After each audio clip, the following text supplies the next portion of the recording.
ॲनॉनिमस messaging ॲपचं गूढ, त्यानं घेतला प्रेमाचा सूड. हल्लीच्या ऑनलाईन कल्चरमध्ये विद्यार्थी दशेमधल्या मुलामुलींना इंटरनेटवरील आभासी जगाचं जरा जास्तच आकर्षण आहे.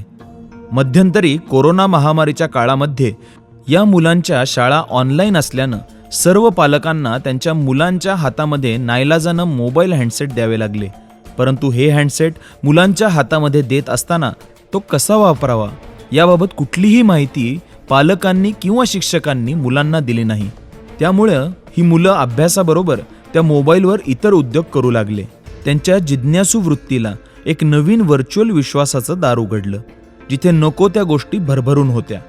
त्यामध्ये सोशल मीडियांची अकाउंट्स जसे की Instagram, Facebook, Snapchat, online games, porn sites इत्यादी गोष्टींनी त्यांचं पूर्ण आयुष्य व्यापून टाकलं. परिणामी सायबर क्राईम होण्याचे नवनवीन प्रकार समोर येऊ लागले. कॉन्व्हेंट शाळांची एक वेगळीच वेस्टर्न पद्धतीची संस्कृती आहे. मोठ्या प्रमाणावर कॉन्व्हेंट शाळांमध्ये उच्चभ्रू कुटुंबातील मुलं तिथे शिक्षण घेताना दिसतात. या शाळांमध्ये शिकणारे विद्यार्थी टिपिकल फॉरवर्डेड विचार बाळगून असल्याचा आव आणतात आणि अशा विचारांचा त्यांच्या पालकांना देखील एक वेगळाच अभिमान असल्याचं प्रकर्षाने जाणवतं. सरकारी खात्यामध्ये मोठ्या हुद्द्यावर असणारे पवन कुमार हे मूळचे उत्तर भारतातील रहिवासी. ते स्पर्धा परीक्षा पास होऊन महाराष्ट्र कॅडरमध्ये सनदी अधिकारी म्हणून रुजू झाले.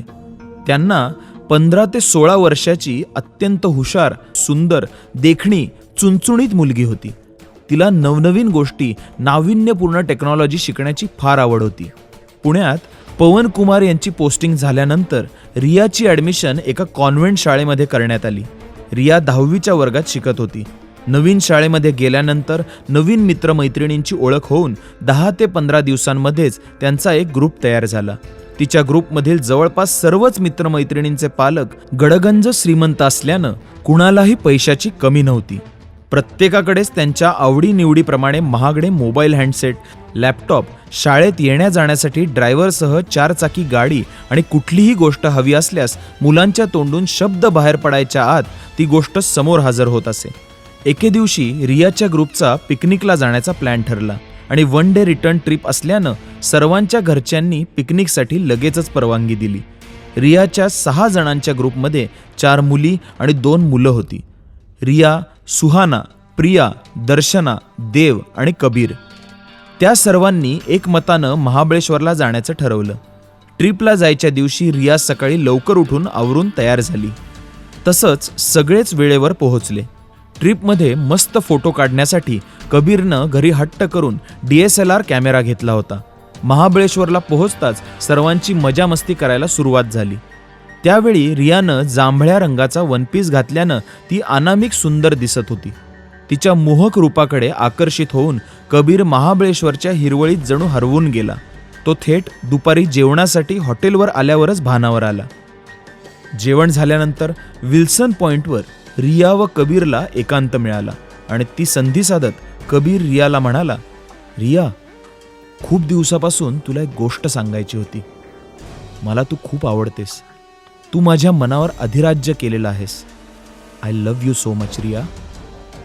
कबीरच्या अचानक प्रेमप्रस्तावानं रिया थोडीशी गोंधळून गेली आणि सावरत म्हणाली, तसा तू मित्र म्हणून मला आवडतोस, पण तुला 2 दिवसांनी याचं उत्तर देते. काही वेळातच सगळा ग्रुप त्यांना सामील झाला आणि त्यांची मजामस्ती, अवांतर गप्पा, उनाडक्या सुरू झाल्या. असं करत करत त्यांचा संध्याकाळी परतीचा प्रवास सुरू झाला आणि घरी येऊन त्यांची ट्रिप संपली. दुसऱ्या दिवशी सर्वजण शाळेत आल्यानंतर ट्रिपबद्दल खूप साऱ्या गप्पा रंगल्या. पण या चर्चेत कबीरचं लक्ष अजिबातच नव्हतं, कारण कबीर रियाच्या उत्तराची वाट पाहत होता. संध्याकाळी शाळा सुटल्यानंतर कॉफी शॉपमध्ये रियानं कबीरला आपल्या प्रेमाची प्रांजळ कबुली दिली आणि रिया व कबीर यांच्या प्रेमाचा प्रवास सुरू झाला होता. एके दिवशी रिया व त्यांचा ग्रुप कॅन्टीनमध्ये गप्पा मारत बसला होता. गप्पांमध्ये देव सांगत होता, गुगल प्ले स्टोअरवर एक नवीन ॲप आलं आहे. लोकांचं आपल्याविषयी मत जाणून घेता येतं, पण ती कॉमेंट कोणी केली हे मत जाणून घेणाऱ्याला कळतच नाही. यामध्ये किती लोक आपल्याला लाईक करतात, आपल्यावर प्रेम करतात हेही बघता येतं. दर्शनानं विचारलं, कोणतं ॲप्लिकेशन? देव सांगू लागला, नो ॲनॉनिमस ओपिनियन. या ॲप्लिकेशनमध्ये ते करता येतं. तू डाउनलोड करून बघ, तुला मजा येईल. देवच्या सांगण्याप्रमाणे सर्वांनी ते ॲप डाउनलोड करून रजिस्ट्रेशन केलं आणि अनॉनिमस ओपिनियन जाणून घेण्यासाठी एक URL जनरेट करून ती इंस्टाग्राम अकाउंटच्या बायोमध्ये टाकली आणि लिहिलं की माझ्याविषयीचे तुमचे अनमोल मत तुम्ही अनॉनिमस ओपिनियन या URLवर पाठवू शकता अशी पोस्ट केली. रियाला नवनवीन गोष्टींची आवड असल्यानं सर्वात आधी रियानं ही प्रोसेस आपल्या मोबाईलमध्ये केली आणि 2 दिवसांनी तिला मेसेज बॉक्समध्ये विविध कॉमेंट्स येऊ लागल्या.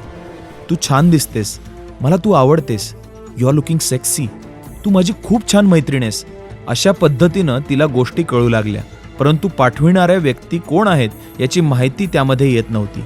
या सगळ्या कॉमेंट वाचून तिला आता मजा येऊ लागली. काही दिवसांनी शाळेमध्ये ॲन्युअल फंक्शनची तयारी चालू होती. रियानं ग्रुप डान्समध्ये भाग घेतला होता आणि तिचा डान्स पार्टनर होता कबीर. त्यांची डान्स प्रॅक्टिस शाळेच्या ऑडिटोरियममध्ये चालू होती. ऑडिटोरियमच्या दारातून रियाच्या नावानं हाक मारत तिची मैत्रीण दर्शना हातामध्ये मोबाईल घेऊन पळतच स्टेज जवळ आली आणि म्हणाली, रिया पटकन बाहेर चल, तुला महत्वाची गोष्ट सांगायची आहे. रिया दर्शनाच्या अशा वागण्यानं थोडीशी गोंधळली आणि दर्शनाचा चेहरा पाहून ती तिच्या बरोबर बोलण्यासाठी स्टेजवरून खाली उतरली. तसा दर्शनानं इंस्टाग्रामवर शाळेच्या नावानं असणाऱ्या इन्स्टा प्रोफाईलवरची एक पोस्ट दाखवली आणि रिया जागच्या जागी खालीच बसली. ती पोस्ट पाहून रियाच्या पोटात भीतीचा गोळा आला. त्या पोस्टमध्ये अनॉनिमस ओपिनियनच्या बॉक्समधील आलेल्या मेसेजचा स्क्रीनशॉट टाकण्यात आला होता. त्या मेसेजमध्ये असं लिहिलं होतं की रिया ही एक धंदा करणारी मुलगी आहे. ती रोज कबीरसोबत ओयो हॉटेल रूमवर जाऊन झोपते. तुम्हाला हवं असेल तर तिला संपर्क करून फक्त 1000 रुपयात मजा करू शकता. ही पोस्ट इंस्टाग्रामवर व्हायरल झाली होती. हे सर्व बघून कबीरचा देखील थरकाप उडाला आणि तेवढ्यात रियाच्या फोनची घंटी वाजली. तो फोन तिच्या वडिलांचा होता. ते म्हणाले, रिया ताबडतोब घरी ये, कारण सदर पोस्टविषयी त्यांच्या मित्रांकडून त्यांना कळालं होतं. रिया घरी पोहोचली. तोच वडिलांनी संतापाच्या भरात तिला त्या पोस्ट संदर्भात जाब विचारायला सुरुवात केली. तेव्हा रिया म्हणाली, बाबा मला काहीच माहिती नाही. परंतु तिच्या बोलण्यावर तिच्या वडिलांचा विश्वास बसेना. वडिलांनी रागाच्या भरात रियाच्या कानफाटात मारली. तशी रिया भोवळ येऊन पडली. सदर प्रकरणाबद्दल रियाच्या वडिलांना त्यांच्या मित्रांचे फोनवर फोन येऊ लागले आणि त्या पोस्टबाबत विचारणा होऊ लागल्यानं वडिलांनी रियाला सोबत घेऊन ताबडतोब पोलीस स्टेशन गाठून तक्रारी अर्ज दिला. घडल्या प्रकारानं रियाला खूप मोठा मानसिक धक्का बसला आणि ती आजारी पडली. तिला जवळच्या हॉस्पिटलमध्ये ॲडमिट करण्यात आलं. रियाची मानसिक स्थिती पूर्णपणे विचलित झाली होती. पोलिसांनी घडलेल्या प्रकाराची सविस्तर माहिती घेऊन तपास सुरू केला. परंतु पोलिसांच्या हाती फक्त ती एक इंस्टाग्रामची पोस्ट होती. त्यामुळे हा प्रकार कोणी केला असावा याबाबत काहीच सुगावा लागत नव्हता. सोशल मीडियाची केस असल्यानं पोलिसांनी सायबर एक्सपर्ट प्रसादची खाजगी मदत घेण्याचं ठरवलं. प्रसादनं यापूर्वीही अशा चॅलेंजिंग गुन्ह्याच्या केसेसमध्ये आरोपी शोधून काढले होते. त्यामुळे आपसूक तपासाची सर्व सूत्र प्रसादच्या हाती देण्यात आली. प्रसादनं सर्वप्रथम रियाचा मोबाईल चेक केला. त्यामध्ये त्याला अनॉनिमस ओपिनियन मिळवण्यासाठीचं असलेलं एक ॲप्लिकेशन मिळालं. ते ॲप्लिकेशन कशासाठी वापरलं जातं याची माहिती गुगलवरून घेतली. पुढे त्यानं रियाचे व्हॉट्सॲप चॅट चेक केल्यानंतर कबीरचे व रियाचे काही खाजगी चॅट मिळाले आणि त्यांचे प्रेमसंबंध असावे असा प्राथमिक अंदाज आला. त्याच्या खालोखाल देवचे देखील संशयित मजकूर असणारे चॅट मिळाले. पुढे प्रसादने त्या इंस्टाग्राम अकाउंटची माहिती मागून घेतली आणि त्या अकाउंटच्या रजिस्ट्रेशनमध्ये IP डिटेल्स या देव याचे असल्याचे प्रसादच्या लक्षात आलं. या प्रकरणामध्ये देव हा आरोपी म्हणून निष्पन्न झाल्यानं त्याला पोलिसांनी तपासासाठी ताब्यात घेऊन पोलीस स्टेशनला आणण्यात आलं. देवला पोलिसी खाक्या दाखवत त्याच्याकडून पोलिसांनी सत्य वदवून घेतलं. तेव्हा देवने सांगितलं की रियाबाबतची ती पोस्ट त्यानं शाळेच्या नावानं बनावट इंस्टाग्राम अकाउंट बनवून त्यावर टाकली होती. रियानं जेव्हा अनॉनिमस ओपिनियनसाठी ॲप्लिकेशन डाउनलोड करून त्याची लिंक इन्स्टाच्या बायोमध्ये टाकली होती, तेव्हा त्या URLद्वारे रिया ही एक धंदा करणारी मुलगी आहे. ती रोज कबीरसोबत ओयो हॉटेल रूममध्ये जाऊन झोपते. तुम्हाला हवं असेल तर तिला संपर्क करून फक्त 1000 रुपयात मजा करू शकता असा अनॉनिमस मेसेज केला होता. याची कबुली देवनं त्याच्या आईवडिलांसमोरच दिली. या सर्व प्रकारांमागचं कारण समजून घेण्याचा प्रयत्न प्रसादनं केला असता असं समजलं की देवला रिया खूप आवडत होती. महाबळेश्वरच्या ट्रिपमध्ये देव रियाला प्रपोज करणार होता. परंतु कबीर मध्ये आल्यानं देवचा पत्ता कट झाला आणि त्याला रियाचं प्रेम मिळालं नाही. म्हणून त्यांचं रिलेशन तोडण्याच्या हेतूनं व रियाला बदनाम करण्यासाठी हा सगळा प्रकार त्यानं केला होता. देवनं केलेलं हे कृत्य ऐकून या मुलांच्या पालकांना त्यांच्या मॉडर्न विचारांचा व त्यांनी मुलांना दिलेल्या स्वातंत्र्याचा तिटकारा वाटू लागला.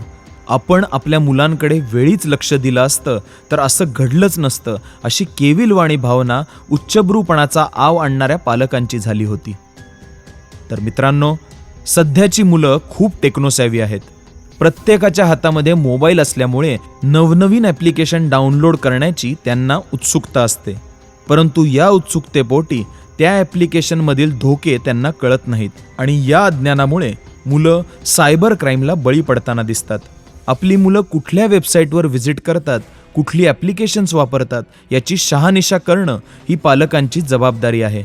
मुलांच्या या मोबाईल वापराकडे पालकांनी जर वेळीच लक्ष दिलं नाही तर या गोष्टी जीवावर बेतण्या इतपत घातक ठरू शकतात.